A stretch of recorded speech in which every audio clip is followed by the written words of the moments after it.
শালা বাবু, তুমি কই আছো জানো? না আমি জানি না তো কই আছি। জানো না? সত্যি সত্যি জানো না? জানি না কই আছি জানো? হ্যাঁ, কই আছি আমরা? আমরা এখন আছি 300 ফিট পূর্বাচল। এটা হওয়ার কথা ছিল নিউ ঢাকা সিটি, বুঝছো? এটা হচ্ছে নিউ ঢাকা সিটি। হ্যাঁ, নিউ ঢাকা সিটি হওয়ার কথা ছিল। আচ্ছা, তুমি যার সামনে দাঁড়িয়ে আছো এই আসল ঘটনা তুমি জানো না। এই যে দেখো, এই যে মরে গেছে বিল্ডিং, নাই, এটা কঙ্কাল হয়ে গেছে। এই কঙ্কাল বিল্ডিংটা কয়তলা হওয়ার কথা ছিল জানো? না তো। 142 তলা হওয়ার কথা ছিল এই বিল্ডিংটায়? হ্যাঁ, এই বিল্ডিংটা 100 কয়তলা 142 তলা হওয়ার কথা ছিল। কেন হয় নাই সেটা তো আমি বলতে পারবো না কেন হয়নি। এই বিল্ডিংটা এই ডাক্তার কালী প্রদীপ চৌধুরী, হ্যাঁ, ডক্টর কালী প্রদীপ চৌধুরী, হ্যাঁ, উনি চাইছিল এই বাংলাদেশটাকে একটা বিশ্বের মধ্যে উজ্জ্বল সিটি হিসেবে তুলে ধরবে। কিন্তু এই যে আমাদের বাংলাদেশের কিছু জঘন্য ব্যক্তি আছে যাদের মন মানসিকতা জঘন্য, নিম্ন, এক জঘন্য, নিম্ন না, জঘন্য। এদের কারণে আজকে এই যে এই বিল্ডিংটা এতদিনে হওয়ার কথা ছিল, এই বিল্ডিংটা হওয়ার আগেই মরে গেছে। দেখছো, কিছুদিন আগেও আমি এগুলো গাড়ি দেখছিলাম এখানে, সে গাড়িগুলোও নাই, গাড়ির চাকা পর্যন্ত নাই, সব নিয়ে গেছে। এই মন মানসিকতার কারণে বাংলাদেশের উন্নতি হয় না।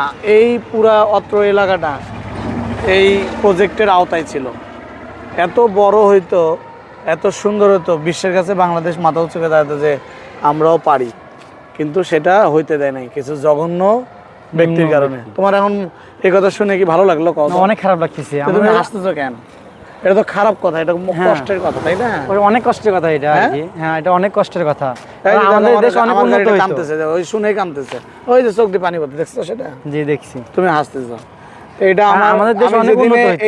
এইটা যেদিনে এই দিক দিয়ে যায় ওই দিনে আমার খারাপ লাগে যে এই বিল্ডিংটা তখন থাকতো, এই যে আকাশচুম্বী বিল্ডিং, বাংলাদেশের নাম করা বিল্ডিং থাকতো, এটা সেই বিল্ডিং হওয়ার আগেই মরে গেছে।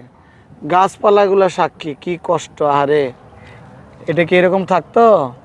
কখনোই এটা এরকম থাকতো না, কারণ এটা অনেক, এটা বাংলাদেশের সব থেকে বড় বিল্ডিং হতো এটা। আজ সেটা কঙ্কালে পরিণত হয়ে গেছে। কষ্ট লাগলো না তোমার? অনেক কষ্ট লাগলো, অনেক। কারণ আমরা তো মনে করি, আমরা আমাদের মন মানসিকতা এতটাই যে নিচু হয়ে গেছে, কারণ আমরা শুধু ছোট থাকতে চাই, আমরা কখনো বড় হতে চাই না। আমরা ঠিক আছে, আমরা আর কষ্ট না থাক, আর কষ্ট না থাক। অনেক কষ্ট পাইছি, বুঝছেন ভাই। আপনার কথাগুলো শুনে আমার শালাবাবুর মনে অনেক কষ্ট, তাই সে ব্রিজে উঠে সে ভালো করে দেখতেছে। আরে একটা লেক ছিল পাশে, এত সুন্দর হইতো এখানে, বিল্ডিংটা পুরো অন্যরকম হইতো, নাই, এই বিল্ডিংটা একদম মরে গেছে। আমার শালাবাবু একদম মন খারাপ